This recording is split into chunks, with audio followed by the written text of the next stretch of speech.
everyone, welcome to the video. അപ്പോൾ ഇന്ന് ഞാൻ സംസാരിക്കുന്നത് ബിഗ് ബോസിനെ കുറിച്ചാണ്. ബിഗ് ബോസ് ഇപ്പോൾ ഫിനാലയിലേക്ക് അടുത്തുകൊണ്ടിരിക്കുകയാണല്ലോ. ടോപ്പ് 6 കണ്ടസ്റ്റൻസ് ആണ് അതിൻ്റെ ഉള്ളിലുള്ളത്. അപ്പോൾ നമുക്ക് ആ കണ്ടസ്റ്റൻസിനെ കുറിച്ച് ഒരു വിലയിരുത്തൽ നടത്തിയാലോ. ഞാൻ അനലൈസ് ചെയ്തിട്ടുള്ള കാര്യങ്ങളാണ്. എല്ലാവർക്കും അതുപോലെ ആവണം എന്നില്ല, എൻ്റെ ഒപ്പീനിയനാണ്. ഇപ്പം നമ്മൾ സോഷ്യൽ മീഡിയ എടുത്ത് നോക്കുകയാണെങ്കിൽ ജിൻഡോയ്ക്ക് അത്യാവശ്യം നല്ല സപ്പോർട്ട് ഉള്ളതായിട്ട് നമുക്ക് കാണുന്നുണ്ട്. അത് എവിഡൻ്റ് ആണ്. അതേപോലെ തന്നെ ജാസ്മിനും അത്യാവശ്യം നല്ല സപ്പോർട്ടുണ്ട്. നമ്മൾ പോളുകളിലും വോട്ടിംഗ് റിസൾട്ട്സിലൊക്കെ നോക്കുമ്പോൾ നമുക്ക് കാണാനായിട്ട് പറ്റുന്നത് അർജുൻ അതേപോലെ തന്നെ അഭിഷേക് മാറി മാറി പൊസിഷൻ വരുന്നത് നമ്മൾ കണ്ടിട്ടുണ്ട് അല്ലേ. ഇനി ആര് കപ്പെടുക്കും എന്നുള്ളത് ഇപ്പോഴും ഒരു ചോദ്യചിഹ്നമാണ്. അതിനിടയിൽ തന്നെ ബിഗ് ബോസിന്റെ കളി അവിടെ അടിപൊളിയായിട്ട് നടന്നുകൊണ്ടിരിക്കുമ്പോൾ തന്നെ ഇവിടെ വിവാദങ്ങളും ചൂട് പിടിച്ച് പുറകെ തന്നെ ഉണ്ട് അല്ലേ. ഏറ്റവും കൂടുതൽ കേൾക്കുന്ന ഒരു കാര്യം എന്താണെന്ന് ചോദിച്ചു കഴിഞ്ഞാൽ ഇപ്പോൾ ജാസ്മിന് PR വർക്കേഴ്സ് ഉണ്ട്, അതേപോലെ തന്നെ ജിൻഡോയ്ക്കും PR വർക്കേഴ്സ് ഉണ്ട്.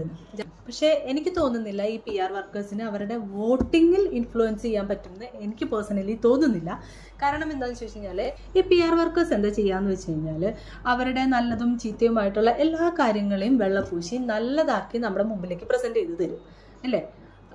പക്ഷേ ഷോ കാണുന്ന ഒരാളാണെങ്കിൽ നമ്മൾ അവരുടെ പെർഫോമൻസ് മാത്രം വിലയിരുത്തി അവർക്ക് സപ്പോർട്ട് കൊടുക്കുക എന്നുള്ളതാണ്. അതിപ്പോൾ അവിടെ പ്ലേ ചെയ്യുന്ന എല്ലാ കണ്ടസ്റ്റൻസിനെയും ഒരുപോലെ കണ്ട് ഏറ്റവും നന്നായി കളിക്കുന്ന ആളുകളെ സപ്പോർട്ട് ചെയ്യുക എന്നുള്ളതാണ്. നമ്മളെല്ലാം ബുദ്ധിയുള്ള ആൾക്കാരാണ്, വിവേകമുള്ള ആൾക്കാരാണ്. നല്ലത് കണ്ടു കഴിഞ്ഞാൽ അത് നല്ലതാണെന്നും ചീത്ത കണ്ടു കഴിഞ്ഞാൽ ചീത്തയാണെന്നും തിരിച്ചറിയാൻ കഴിവുള്ള ആളുകളാണ്. അപ്പോൾ അതിനെ ബേസ് ചെയ്തിട്ടിരിക്കും വോട്ടും കാര്യങ്ങളൊക്കെ. അല്ലാതെ PR വർക്കേഴ്സ് കുറേ ഉണ്ടെന്ന് വിചാരിച്ചിട്ട് കുറേ ആളുകളിലേക്ക് ജിൻഡോ നല്ലതാണ് അല്ലെങ്കിൽ ജാസ്മിൻ നല്ലതാണ് എന്നൊക്കെ പറഞ്ഞെത്തിക്കാനായിട്ട് പറ്റും എന്നുള്ളത് ഒഴിച്ചു കഴിഞ്ഞാൽ വോട്ടിങ്ങിനെ ഇൻഫ്ലുവൻസ് ചെയ്യാൻ ഈ PR വർക്ക് കൊണ്ട് സാധിക്കുമെന്ന് എനിക്ക് തോന്നുന്നില്ല. പേഴ്സണലി എൻ്റെ ഒപ്പീനിയനാണ്. ഇനി ജിൻഡോയുടെ അവിടുത്തെ ഒരു പ്ലേയെ കുറിച്ച് പറയുകയാണെങ്കിൽ എൻ്റർടൈനർ ആയിരുന്നു, കുറച്ചധികം എൻ്റർടൈനർ തന്നെ ആയിരുന്നു എന്നാണ് എൻ്റെ ഒപ്പീനിയൻ. അത്യാവശ്യം നന്നായിട്ട് കളിക്കുന്നുണ്ടായിരുന്നു. ഇടയ്ക്ക് വയ്യാണ്ടായി കുറച്ച് ഡൗൺ ആയി പോകുന്നത് കണ്ടു. എന്നിരുന്നാലും എനിക്ക് തോന്നുന്നു മറ്റുള്ളവരെ പോലെ ചടുലമായിട്ട് സംസാരിക്കാനൊന്നും കഴിയില്ലെങ്കിലും അദ്ദേഹത്തിന് അറിയുന്ന കാര്യങ്ങൾ പറയാൻ പറ്റുന്ന രീതിയിൽ കുറുക്കിക്കൊള്ളുന്ന രീതിയിലൊക്കെ അവിടെ സംസാരിച്ചിട്ടുമുണ്ട്, പല കാര്യങ്ങളിലും ഇടപെട്ടിട്ടുണ്ട്. അതുകൊണ്ട് തന്നെ ജിൻഡോ ഒരു ബിഗ് ബോസ് മെറ്റീരിയൽ തന്നെയാണ് എന്നുള്ളതിൽ യാതൊരു സംശയവും വേണ്ട. നേരെ ജാസ്മിനിലേക്ക് വരികയാണെങ്കിൽ ജാസ്മിൻ തുടക്കത്തിൽ നന്നായിട്ട് കളിച്ചൊക്കെ വന്നതായിരുന്നു. പക്ഷെ അതിൻ്റെ ഇടയിൽ വന്ന ജാസ്മിൻ ഗബ്രി കോംബോ ആണ് ആ കുട്ടിക്ക് ഏറ്റവും കൂടുതൽ നെഗറ്റീവ് ഇമ്പാക്റ്റ് കൊടുത്തതെന്നുള്ളൊരു അഭിപ്രായമാണ് എല്ലാവരെയും പോലെ തന്നെ എനിക്കുമുള്ളത്. അതുപോലെ തന്നെ പേഴ്സണൽ ഹൈജീൻ, മറ്റുള്ളവരോട് പെരുമാറുമ്പോൾ ഉള്ള ഒരു റെസ്പെക്റ്റ് ഇല്ലായ്മ, ഇതൊക്കെയാണ് ആ കുട്ടിക്ക് ഭയങ്കര നെഗറ്റീവായിട്ട് വന്നത്. ജാസ്മിനെ സപ്പോർട്ട് ചെയ്യുന്നവരിൽ പലരും സംസാരിക്കുന്ന കാര്യം ജാസ്മിൻ്റെ ജീവിത രീതികളെ കുറിച്ചാണ്. ആ കുട്ടി ജീവിതത്തിൽ മുന്നോട്ട് വന്നതിനെ കുറിച്ചിട്ടുള്ള ഒരു സിമ്പതി, എമ്പതി, ഇതൊക്കെയാണ് ജാസ്മിനെ സപ്പോർട്ട് ചെയ്യുന്നവർ ഏറ്റവും കൂടുതലായിട്ട് പറയുന്നത് കണ്ടത്. ബിഗ് ബോസ് ഷോയിൽ അവരുടെ പ്രകടനം നോക്കിക്കഴിഞ്ഞ് കഴിഞ്ഞാൽ ഒറ്റയ്ക്ക് നിന്ന് കളിച്ചാൽ ഏറ്റവും നന്നായിട്ട് കളിക്കുന്ന ഒരാൾ തന്നെയാണ്. അത് ഗബ്രി പോയതിന് ശേഷം ജാസ്മിൻ അത്യാവശ്യം നന്നായിട്ട് പ്ലേ ചെയ്യുന്നുണ്ട്. ഗെയിമുകളിൽ ഒരുപാടൊന്നും വിജയിക്കാൻ പറ്റിയിട്ടില്ലെങ്കിലും മാക്സിമം എഫേർട്ട് എടുക്കുന്നുണ്ട്, കാര്യങ്ങൾ നന്നായിട്ട് സംസാരിക്കുന്നുണ്ട്. ചില വാക്കുകൾ ഉപയോഗിക്കുന്നതൊഴിച്ചാൽ, മോശമായ വാക്കുകളാണ് ഉദ്ദേശിച്ചത്, ഉപയോഗിക്കുന്നതൊഴിച്ചാൽ ബാക്കിയെല്ലാം പെർഫെക്റ്റ് ആണ് എന്ന് തന്നെ നമുക്ക് പറയേണ്ടി വരും. ഒരു ബിഗ് ബോസ് മെറ്റീരിയലാണ് ജാസ്മിനും. ജിൻഡോയും ബിഗ് ബോസ് മെറ്റീരിയൽ ആണെന്ന് തന്നെ പറയേണ്ടി വരും. കാരണം അദ്ദേഹത്തിന് സ്ട്രാറ്റജി മാറ്റി കളിക്കാനൊക്കെ നന്നായിട്ട് അറിയുന്ന വ്യക്തിയാണ്. ജാസ്മിനും അതുപോലെയൊക്കെ തന്നെയാണ്. ഓരോ മൊമെൻറ്റിൽ എങ്ങനെ കളിക്കണം എന്ന് അത്യാവശ്യം നന്നായിട്ട് അറിയുന്ന കുട്ടി തന്നെയാണ്. ഇപ്പം മെച്യൂരിറ്റി ഇല്ലായ്മ കൊണ്ട് പലതും സംഭവിക്കുന്നു എന്നൊന്നും പറയാൻ പറ്റില്ല. 23 വയസ്സുകാരിയാണ്. അത്യാവശ്യം കാര്യങ്ങൾ ഗ്രഹിക്കാനും ഒരു കുടുംബത്തെ ഒറ്റയ്ക്ക് നിന്നുകൊണ്ട് മുന്നോട്ട് കൊണ്ടുവരാൻ കഴിഞ്ഞിട്ടുള്ള ഒരു വ്യക്തിയാണെങ്കിൽ മെച്യൂരിറ്റി ഇല്ലാണ്ടൊന്നും നടക്കില്ല. അപ്പം മെച്യൂരിറ്റി ഇല്ലായ്മ വെറും ഒരു എന്താ പറയുക ആളുകളുടെ മുമ്പിൽ കാണിക്കാനുള്ള ഒരു സംഭവം മാത്രമായിട്ടാണ് എനിക്ക് തോന്നുന്നത്. അടുത്തത് അഭിഷേകിനെ കുറിച്ച് പറയുകയാണെങ്കിൽ ആദ്യം വന്നപ്പോൾ നമ്മൾ അവർ വെറുതെ ഇരിക്കുന്നത് മാത്രമാണ് കാണുന്നത്. ഇത് ബിഗ് ബോസ് നമ്മളെ കാണിക്കുന്നത് മാത്രമാണ് കേട്ടോ നമ്മൾ കണ്ടുകൊണ്ടിരിക്കുന്നത് അല്ലേ. അതിൻ്റെ ഉള്ളിൽ പല കാര്യങ്ങളും നടക്കുന്നുണ്ട്, പല കാര്യങ്ങളും പുറത്ത് വന്നിട്ടില്ല എന്നുള്ളത് നമ്മൾ അതിൽ നിന്ന് പുറത്തിറങ്ങിയ പല കണ്ടസ്റ്റൻസും പറയുന്നത് നമ്മൾ കേട്ടിട്ടുള്ളതാണ്. അപ്പോൾ ബിഗ് ബോസിൻ്റെ ഒരു മാസ്റ്റർ ഗെയിം അതിൻ്റെ അവിടെ നടക്കുന്നുണ്ട്. അതിന് നമ്മൾ പറഞ്ഞിട്ട് കാര്യമില്ല. നമ്മൾ നാടൻ ചൊല്ലി പറയില്ലേ, പട്ടിയുടെ പാല് 12,000 കൊല്ലം കുഴലിട്ടാലും നന്നാവില്ല എന്ന് പറയുന്നത് പോലെ അതിന് നമ്മളിനി ഓരോ നെഗറ്റീവ് പറയുമ്പോഴും അവർക്ക് TRP കൂട്ടാനുള്ള ഒരു സംഭവമായിട്ട് മാത്രമേ അവരതിനെ എടുക്കുള്ളൂ. അവരതിന് അത്രേ വാല്യൂ കൽപ്പിക്കുകയുള്ളൂ.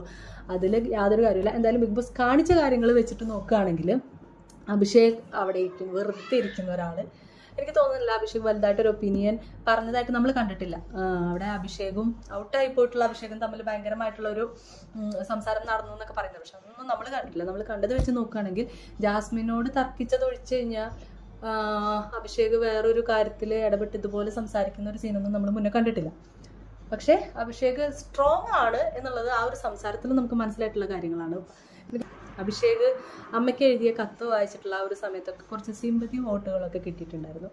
അതൊഴിച്ച് കഴിഞ്ഞാൽ അഭിഷേകിൻ്റെതായിട്ട് കാര്യമായിട്ടൊന്നും എനിക്ക് ഫീൽ ചെയ്തിട്ടില്ല.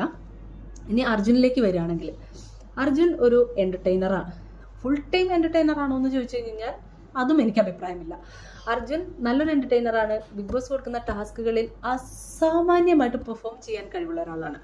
ഇപ്പോൾ ജാൻമണിനെ ഇമിറ്റേറ്റ് ചെയ്തതാവട്ടെ, നോറയെ ഇമിറ്റേറ്റ് ചെയ്തതാവട്ടെ, രണ്ടായാലും എക്സ്ട്രീം ലെവലായിരുന്നു. എനിക്ക് തോന്നുന്നു അവിടെ പെർഫോം ചെയ്ത എല്ലാ പെർഫോമൻസും വെച്ച് നോക്കുകയാണെങ്കിൽ അർജുൻ്റെ ഈ 2 പെർഫോമൻസ് എടുത്തു പറയേണ്ട പെർഫോമൻസ് തന്നെയാണ്. പിന്നെ മാത്രമല്ല, ചില കാര്യങ്ങളിൽ സംസാരിച്ചിട്ടുണ്ട്, കുറച്ച് കാര്യങ്ങളിൽ സൈലൻ്റ് ആയിട്ട് ഇരുന്നിട്ടുണ്ട്. അങ്ങനെ എല്ലാ വള്ളിക്കെട്ടും കയറി പിടിക്കുന്ന ഒരു ക്യാരക്ടറൊന്നും അല്ല. പക്ഷേ ആൾ കുറച്ച് ജെനുവിൻ ആണെന്നും കൂടി തോന്നുന്നു. എൻ്റെ പേഴ്സണൽ ഒപ്പീനിയനാണ്. എല്ലാവർക്കും അങ്ങനെ ആവണം എന്നില്ല കേട്ടോ. ഞാൻ അനലൈസ് ചെയ്തിട്ട് എനിക്ക് തോന്നിയിട്ടുള്ള കാര്യങ്ങളാണ്. ഇനി അടുത്തത് ആരാണ്? ശ്രീതു പിന്നെ നമ്മൾ കണ്ടെടുത്തോളം അതിൽ വലിയ കാര്യമായിട്ടൊന്നും ചെയ്യുന്നത് കണ്ടിട്ടില്ല.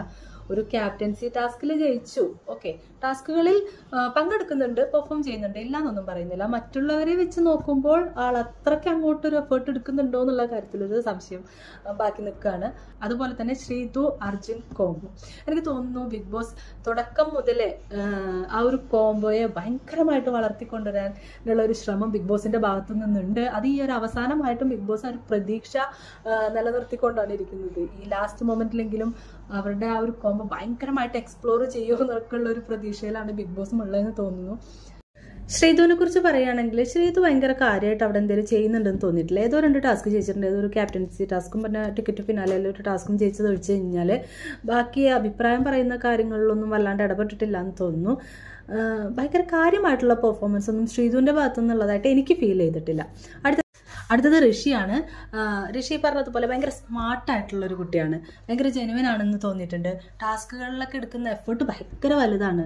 എപ്പോഴും ഈ പറയുന്നത് പോലെ വിന്നർ ഒരാളെ ഉണ്ടാവുള്ളൂ എന്ന് പറയുമെങ്കിലും അതിലേക്ക് എഫേർട്ട് എടുക്കുന്നതുണ്ടല്ലോ, അത് എടുത്തു പറയത്തക്ക ഒരു കാര്യമാണ് ഋഷിയുടേതായിട്ടുള്ളത്. ഒപ്പീനിയൻ പല സ്ഥലത്തും പറയുന്നത് കണ്ടിട്ടുണ്ട്, പല കാര്യങ്ങളിലും ഋഷി ഇടപെടുന്നതും കണ്ടിട്ടുണ്ട്. അതുകൊണ്ട് തന്നെ ഋഷിയും ടോപ്പ് 5ലേക്ക് ആപ്റ്റ് ആയിട്ടുള്ളൊരു കണ്ടസ്റ്റൻ്റാണ്. വിന്നർ ആവില്ല എന്നുള്ളത് നമുക്ക് പറയാൻ പറ്റില്ല. ഭയങ്കരമായിട്ടുള്ള ഈ വിവാദങ്ങൾക്കൊടുവിൽ ബിഗ് ബോസ് മലയാളം സീസൺ 6ന്റെ വിന്നർ ആരാവും എന്നറിയാൻ വേണ്ടിയിട്ട് എല്ലാവരെയും പോലെ ഞാനും ആകാംക്ഷയോടെ കാത്തിരിക്കുകയാണ്. എന്തായാലും ഡിസേർവിംഗ് ആയിട്ടുള്ള ഒരാൾ തന്നെ വിന്നർ ആവട്ടെ എന്ന് നമുക്ക് പ്രാർത്ഥിക്കാം. അടുത്ത വീഡിയോയുമായി വീണ്ടും കാണാം. ബൈ.